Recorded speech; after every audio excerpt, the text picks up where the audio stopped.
Formula One is often described as the ultimate showcase of speed, intelligence, and human ambition. It's where the sharpest minds in engineering work alongside the bravest drivers on the planet, all in pursuit of shaving a few tenths of a second from a lap time. But hidden beneath that glamorous image is a quieter truth. Formula One is also a sport that is deeply afraid of itself, afraid of what happens when innovation moves faster than regulation, afraid of what happens when one idea becomes so powerful that it stops being an advantage and starts becoming a problem. Because throughout its history, Formula One hasn't just rewarded creativity, it has punished it. Not when it failed, but when it succeeded too well. Over and over again, teams have discovered concepts that were technically legal, brilliantly engineered, and devastatingly effective. And instead of being celebrated, those ideas were removed from the sport. Not because they were unsafe, not because they were unreliable, but because they exposed uncomfortable gaps in the rules and created performance levels that the rest of the grid couldn't realistically match. At its core, Formula One lives in a constant tension between freedom and control. Engineers are encouraged to innovate, but only within invisible boundaries that no one can clearly define until they are crossed. The rulebook isn't just a set of restrictions, it's a battlefield. Every sentence is interpreted, every loophole explored, every gray area tested. And whenever one team finally cracks the code, the sport is forced to decide whether that innovation represents progress or a threat. One of the most extreme examples of this fear-driven reaction came in the late 1970s, when Brabham introduced a car that looked like it had escaped from a science fiction lab. The BT46B didn't rely on wings or airflow in the traditional sense. It used a massive fan at the rear to actively suck air from underneath the car, generating downforce mechanically rather than aerodynamically. In simple terms, it created grip on demand. While other cars needed speed to generate downforce, the Brabham had maximum grip even at low speeds. Corners that were supposed to be tricky became effortless. Braking zones became shorter. Traction out of slow turns was unreal. The car entered one race. It dominated, and then it disappeared. Officially, the fan was described as a cooling device. Unofficially, everyone knew it was the most powerful aerodynamic weapon ever seen in Formula One. The concept was so effective that it threatened to reshape the entire sport. If it stayed, every team would have been forced to design their own version just to survive. Formula One didn't want a grid full of vacuum-powered cars, so the idea was quietly buried. No long development war, no evolution. Just one appearance, one victory, and a permanent place in history as a machine that was simply too clever to exist. Around the same era, Lotus found itself on the opposite side of the same problem. Instead of building something visually outrageous, they built something conceptually dangerous. The Lotus 88 introduced a twin chassis design that separated aerodynamic forces from mechanical suspension. This allowed the car to maintain optimal ground effect without suffering the drawbacks normally associated with stiff setups. The car stayed low, stable, and aerodynamically efficient at all times. On paper, it complied with the rules. In reality, it rewrote what those rules meant.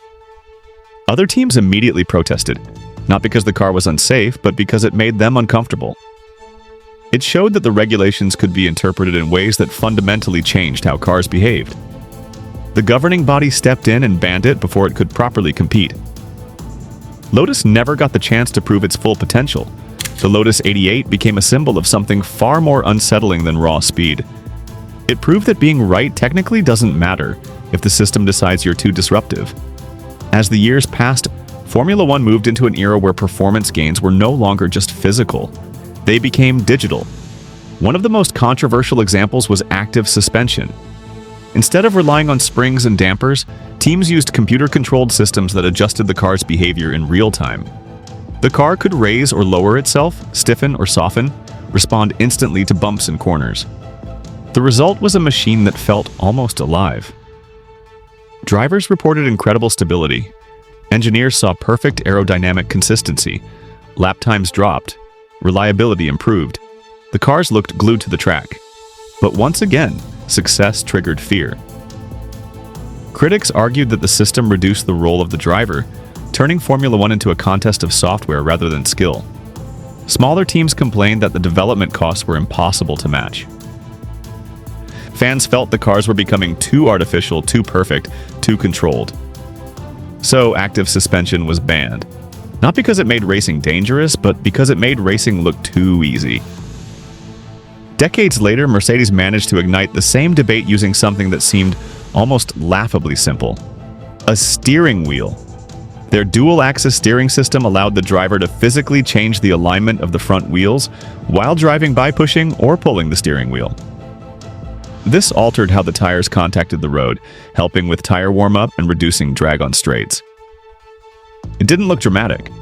Most viewers barely noticed it at first, but the performance advantage was real, especially over long stints. Mercedes gained superior tire management and consistency, giving them a strategic edge that was extremely difficult to copy. The system was completely legal when it debuted. It followed the rules exactly as written, but everyone knew what would happen next. The cost, the complexity, and the performance gap made it unacceptable for long-term competition. After just one season, it was banned. The idea was erased before it could even evolve. Not because it broke the rules, but because it showed how fragile those rules really were. Some of the most controversial innovations weren't even new systems. They were reinterpretations of existing ones. Flexible wings became one of the longest-running battles between engineers and regulators. Officially, aerodynamic components had to be rigid. In practice, teams learned how to design wings that passed static tests but flexed at speed. On straights, they flattened to reduce drag. In corners, they returned to shape to generate downforce. The gains were huge: faster top speeds, better grip, improved efficiency.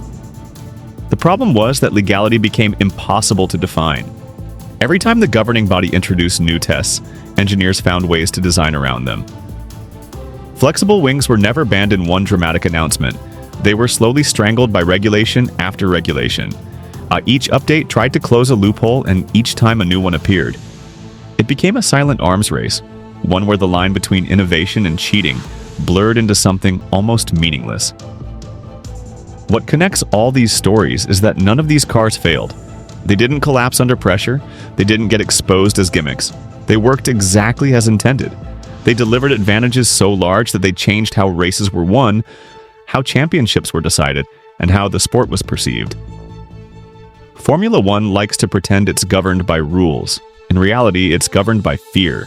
Fear of dominance, fear of imbalance, fear that one team might solve the puzzle too completely. Because once a single concept becomes too powerful, the illusion of competition starts to crack. And without that illusion, Formula One risks becoming predictable, boring, and ultimately irrelevant. That's why these bans feel different from normal regulation updates. They aren't about safety alone. They're about protecting the identity of the sport, about making sure no one ever drifts too far beyond the reach of the rest.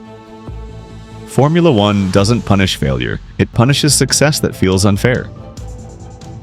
And the irony is that these outlawed machines are often remembered more vividly than the champions who race them. The fan car is still discussed decades later. The Lotus 88 still feels like a glimpse into an alternate reality.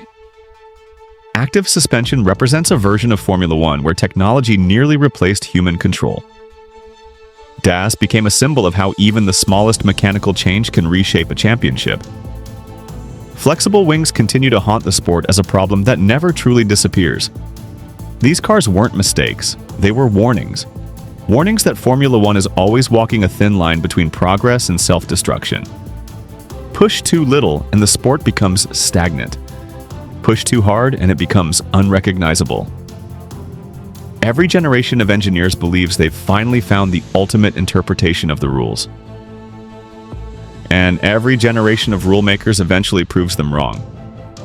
Somewhere right now, inside a design office no one knows about yet, there's a concept being tested that technically fits the regulations.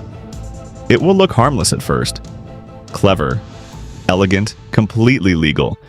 And if history tells us anything, it won't stay that way for long. Because in Formula One, the fastest ideas don't always win championships. Sometimes they get erased from existence,